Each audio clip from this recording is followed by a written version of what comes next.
Vision OS, on y regarde à deux fois. Promo d'été ou nouveauté pour la rentrée? AAPL, vers l'infini et au-delà. Redémarrer son iPhone tous les jours. AirPlay à l'hôtel. Vendredi 23 juin 2023. Fabrice Neumann. Gilles Dounès. La quotidienne iWeek, épisode 423. Bonjour à toutes et à tous.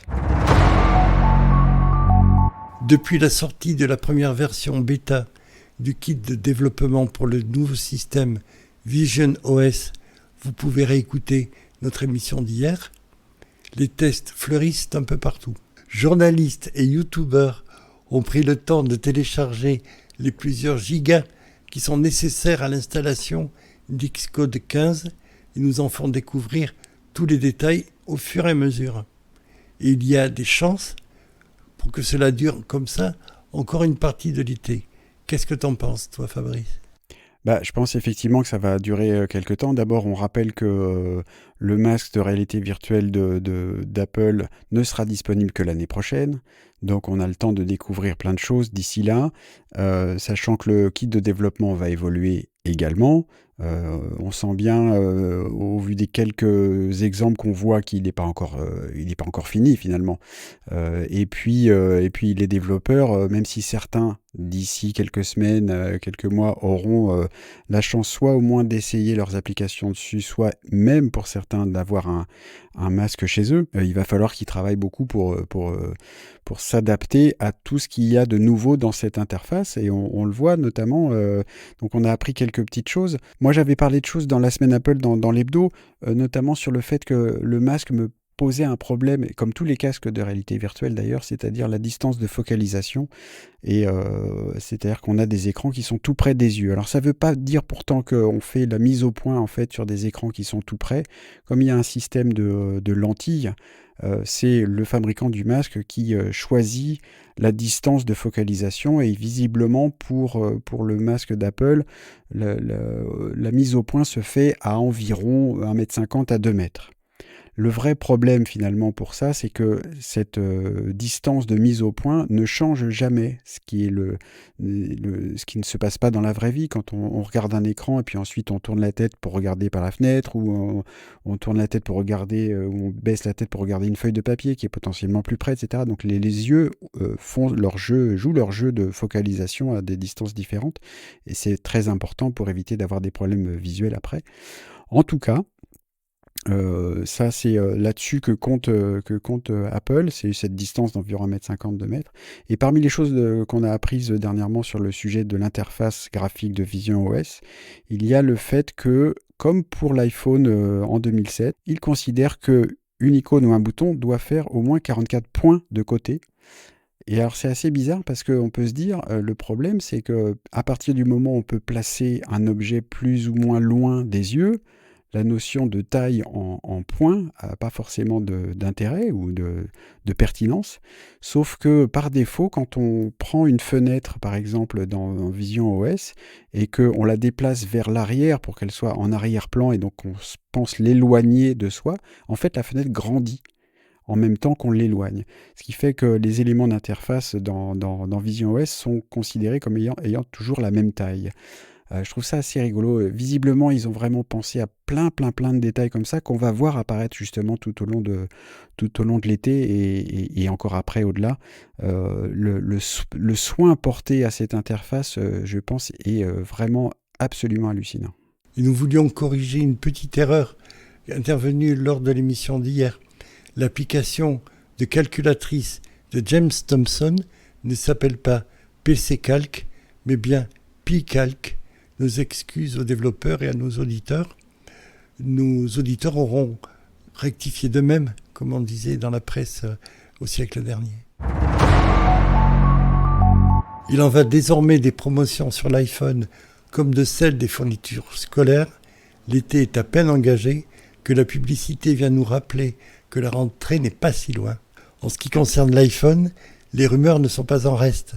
Apple serait en train de purger les canaux de distribution de ses différents partenaires avec des offres assez alléchantes depuis plusieurs semaines, à la fois sur l'iPhone 14 grand public et son grand frère Pro. Pourtant, les dernières rumeurs assez précises à propos de l'iPhone 15 incitent également à ne pas se précipiter. Alors Fabrice, Compte tenu de ton expérience et de ce que l'on sait, quel est ton point de vue ? Mon point de vue, c'est que moi j'aime bien rappeler que plus on avance, plus la durée de vie des appareils s'allonge. Et donc profiter d'une promo sur des iPhone 14 Pro ou pas, qui sont tout de même assez chers, ça me paraît une bonne idée parce qu'on sait que de toute façon on pourra les utiliser plusieurs années. Après, quand on est à l'affût des toutes dernières nouveautés, évidemment, quand on commence à être à l'été et on sait qu'un nouvel iPhone sera annoncé au mois de septembre, peut-être qu'il faut attendre à ce moment-là. Voilà. Moi, je ne fais pas partie de cela, mais Ellie nous rappelle souvent que ce sont les iPhones les plus chers et les modèles Pro et Pro Max qui partent en premier quand les annonces sont faites. Donc voilà, et je pense qu'il faut à chacun de nos auditeurs notamment qu'ils choisissent son camp. L'action Apple, AAPL, a l'air de vouloir reprendre son petit bonhomme de chemin vers le sommet et une capitalisation boursière à 3 000 milliards de dollars. Et ce, alors même que l'annonce du Vision Pro ne semble pas avoir ébouriffé les investisseurs qui restent hypnotisés par tout ce qui touche à l'intelligence artificielle. Est-ce que ça te paraît plutôt sain compte tenu des perspectives à long terme de la société ? Ou est-ce que c'est simplement un moyen commode d'améliorer sa pension de retraite tous les trimestres avec les confortables dividendes qui sont distribués par Apple depuis le retour de Tim ? Je sais pas trop. En même temps, que ce soit 2000 milliards de dollars ou 3000 milliards de dollars, finalement, Apple va très bien.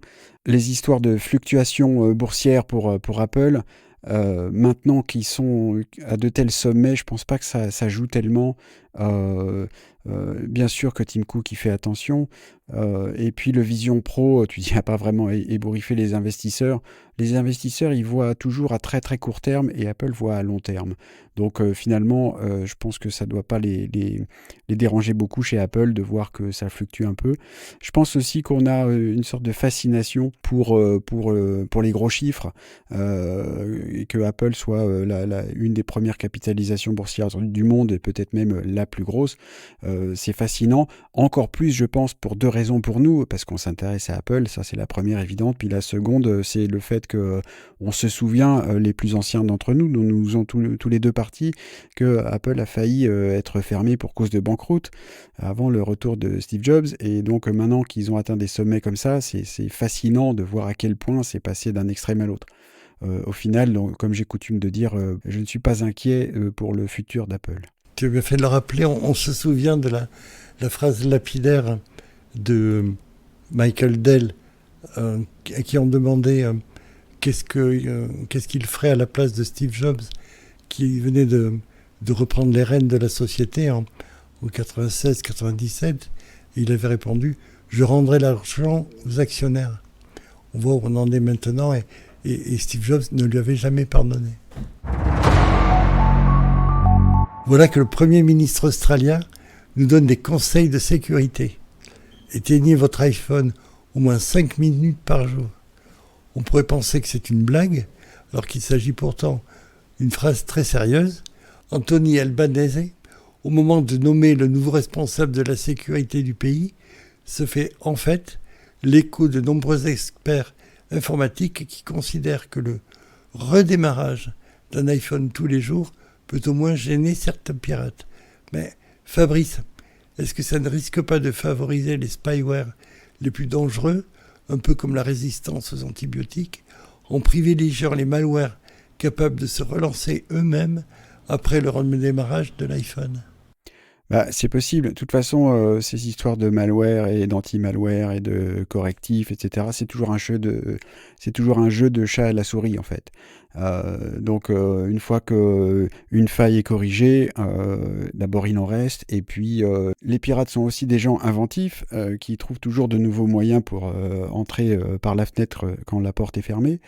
Donc de toute façon, voilà. Alors ce qui est rigolo là-dedans, moi j'y avais jamais pensé, c'est que justement pour certains spyware qui s'installent pour tourner en tâche de fond, le fait de redémarrer l'iPhone fait que ça éteint tous les processus. ça les ferme tous forcément, et puis peut-être que certains de ces processus malveillants ne pourraient pas se relancer tout seuls.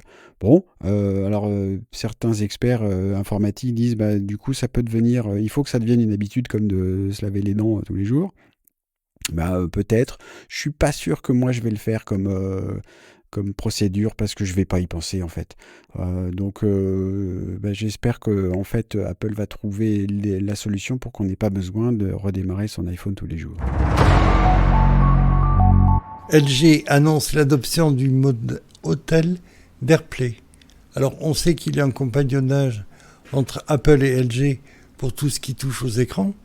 Depuis la brouille entre Samsung et Cupertino, Samsung et LG étant les deux frères ennemis coréens spécialisés dans les écrans. Mais Fabrice, toi qui voyages de temps en temps aux États-Unis pour des raisons familiales, est-ce que ça te paraît un partenariat, une fonctionnalité vraiment indispensable ?